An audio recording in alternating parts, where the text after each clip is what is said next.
अमूल, ये नाम सुनते ही शायद दिमाग में मक्खन, दूध या फिर वो प्यारी सी लड़की की तस्वीर आती है ना? खैर, अमूल हम सबकी जिंदगी का एक हिस्सा बन चुका है। लेकिन क्या कभी सोचा है कि हमारे फ्रिज तक पहुंचने वाले इस ब्रांड की शुरुआत किसानों की बेबसी और एक जबरदस्त क्रांति से हुई थी?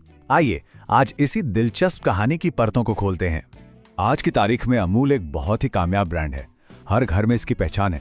लेकिन अगर हम 1940 के दशक में वापस जाएं, तो तस्वीर बिल्कुल अलग थी। ये कहानी कामयाबी की नहीं, बल्कि शोषण और निराशा की थी। एक ऐसे दौर की जहां किसानों को अपनी ही मेहनत का फल नहीं मिल पा रहा था। तो चलिए कहानी शुरू करते हैं 1940 के दशक के गुजरात से। यहाँ दूध किसान दिन रात एक करके मेहनत तो कर रहे थे, लेकिन उनकी कमाई का बड़ा हिस्सा कोई और ही ले जा रहा था। असल में हो ये रहा था कि पूरा सिस्टम बिचौलियों और कुछ बड़ी कंपनियों के कब्जे में था। अब देखिए, दूध एक ऐसी चीज है जो बहुत जल्दी खराब हो जाती है।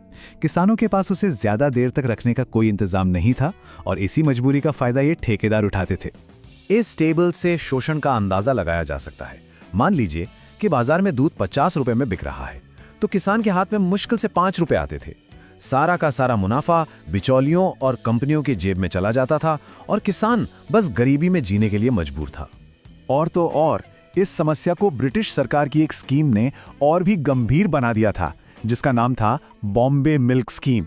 इस स्कीम के तहत पोल्सन नाम की एक प्राइवेट डेयरी को पूरे कैरा जिले से दूध खरीदने का कॉन्ट्रैक्ट मतलब एकाधिकार मिल गया। अब तो किसानों के पास पोल्सन को औने पौने दाम पर दूध बेचने के अलावा कोई रास्ता ही नहीं बचा था। लेकिन कहते हैं ना, जब जुल्म हद से बढ़ जाता है तो क्रांति जन्म लेती है। किसानों ने तय किया कि अब और नहीं। त्रिभुवन दास पटेल की अगुवाई में ये सब किसान अपनी फरियाद लेकर एक बहुत बड़े राष्ट्रीय नेता के पास पहुंचे। और वो नेता थे सरदार वल्लभ भाई पटेल। उन्होंने किसानों की पूरी बात सुनी और उन्हें एक बहुत ही सीधा लेकिन दमदार रास्ता दिखाया। उन्होंने कहा, पहला, सब एकजुट हो जाओ। दूसरा, अपनी खुद की कोऑपरेटिव यानी सहकारी समिति बनाओ। और तीसरा, इन बिचौलियों को सिस्टम से ही बाहर कर दो और अपना दूध सीधे बाजार तक पहुंचाओ। किसानों ने सरदार पटेल की बात को गांठ बांध लिया और एक ऐतिहासिक दूध हड़ताल शुरू कर दी। पूरे 15 दिनों तक उन्होंने बॉम्बे के लिए दूध की एक बूंद भी नहीं दी। ब्रिटिश सरकार ने डराने धमकाने की बहुत कोशिश की, लेकिन किसान टस से मस नहीं हुए। आखिरकार सरकार को झुकना पड़ा और इस तरह जन्म हुआ भारत की पहली डेयरी कोऑपरेटिव का, Kaira district cooperative milk producers union. किसानों ने अपनी आजादी की लड़ाई तो जीत ली थी, लेकिन अब उनके सामने एक बिल्कुल नई और कह सकते हैं कि एक अजीब सी मुश्किल आ खड़ी हुई।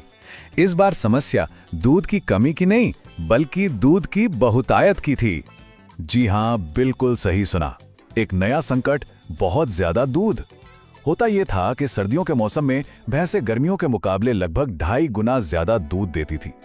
अब इतना सारा दूध बॉम्बे मिल्क स्कीम भी नहीं खरीद पा रही थी और दूध बर्बाद हो रहा था। देखिए, इस फालतू दूध को बचाने का एक ही तरीका था, उसका मिल्क पाउडर बना लिया जाए।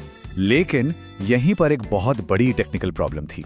दुनिया में गाय के दूध से तो मिल्क पाउडर बनाने की टेक्नोलॉजी थी, लेकिन भैंस के दूध से मिल्क पाउडर बनाना उस वक्त नामुमकिन माना जाता था और गुजरात के किसानों के पास ज्यादातर दूध भैंस का ही था। और यही कहानी में एंट्री होती है भारत के मिल्कमैन कहे जाने वाले डॉक्टर वर्गीस कुरियन की। उन्होंने अपने एक साथी एच.एम. दलाया के साथ मिलकर वो कर दिखाया जिसे पूरी दुनिया नामुमकिन मान रही थी। जी हां, उन्होंने भैंस के दूध से मिल्क पाउडर और कंडेंस मिल्क बनाने की दुनिया की पहली तकनीक इजाद कर दी। ये सिर्फ एक आविष्कार नहीं था, ये एक क्रांति थी। तो अब प्रोडक्ट्स तो तैयार थे, लेकिन अगली बड़ी चुनौती थी इन्हें बाजार में बेचना, जहां पहले से ही पोल्सन जैसे बड़े ब्रांड का कब्जा था। और यहीं से शुरू हुई एक दिलचस्प जंग, जिसे हम बटर वॉर्स कह सकते हैं, और एक नए ब्रांड का जन्म हुआ। इस नए ब्रांड को एक बहुत ही प्यारा नाम दिया गया, अमूल। ये नाम संस्कृत के शब्द अमूल्य से निकला है, जिसका मतलब होता है अनमोल। साथ ही ये आनंद मिल्क यूनियन लिमिटेड का शॉर्ट फॉर्म भी था। लेकिन एक मजेदार बात हुई, अमूल बटर लॉन्च होते ही फेल हो गया। वजह बड़ी दिलचस्प थी। देखिए, अमूल का मक्खन क्वालिटी में बेहतर था, ताजी क्रीम से बना, सफेद रंग का और बिना नमक वाला। लेकिन उस जमाने में लोग पोल्सन के पीले, नमकीन और हल्के खट्टे स्वाद वाले मक्खन के इतने आदी हो चुके थे कि उन्हें अमूल का ताजा और असली स्वाद पसंद ही नहीं आया। इस चुनौती से पार पाने के लिए अमूल ने 2 काम किए। पहला, उन्होंने अपने मक्खन में थोड़ा नमक और हल्का पीला रंग मिलाया, और दूसरा, उन्होंने मार्केटिंग का एक ऐसा दांव खेला जो इतिहास बन गया। उन्होंने पोल्सन की बटर गर्ल को टक्कर देने के लिए अपना खुद का मैस्कॉट बनाया, वो नटखट और प्यारी सी अमूल गर्ल। और इस अमूल गर्ल के साथ आई एक ऐसी टैगलाइन जो आज भी सबकी जुबान पर है, अटरली बटरली डिलिशियस।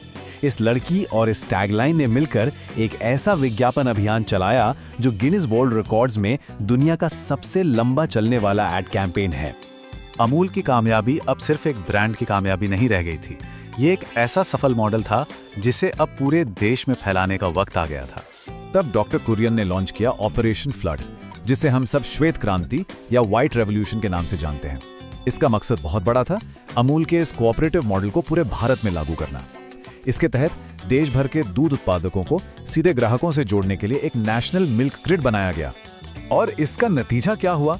नतीजा कमाल का था। ऑपरेशन फ्लड ने भारत को दूध की कमी वाले देश से निकालकर दुनिया का सबसे बड़ा दूध उत्पादक देश बना दिया, और ये मुकाम आज भी भारत के नाम है। तो ये थी अमूल के पीछे की क्रांति की कहानी। लेकिन वो क्रांति आज किस मुकाम पर पहुंची है? चलिए एक नजर आज के अमूल के विशाल नेटवर्क पे डालते हैं। आज अमूल का नेटवर्क इतना फैल चुका है कि यकीन करना मुश्किल है। 18,000 से ज्यादा गांव में सहकारी समितियां, 10,000 डिस्ट्रीब्यूटर और 10 लाख से भी ज्यादा दुकानें जो अमूल के प्रोडक्ट्स को देश के कोने कोने तक पहुंचाती हैं। लेकिन इन सब आंकड़ों में सबसे जरूरी आंकड़ा ये है, 36 लाख। ये उन किसान परिवारों की संख्या है जो आज सीधे तौर पर अमूल से जुड़े हैं और उसके मालिक हैं। अब उनकी मेहनत का सारा फायदा सीधा उन्हीं को मिलता है, किसी बिचौलिए को नहीं। तो अगली बार जब हम अपने घर में अमूल का कोई भी प्रोडक्ट इस्तेमाल करें तो एक पल के लिए ये जरूर याद रखें कि ये सिर्फ मक्खन या दूध नहीं है। ये उन लाखों किसानों के संघर्ष, उनकी एकता और उनकी जीत की कहानी है। ये वाकई एक ब्रांड से कहीं ज्यादा है। ये किसानों के लिए और किसानों द्वारा चलाई जाने वाली एक क्रांति है।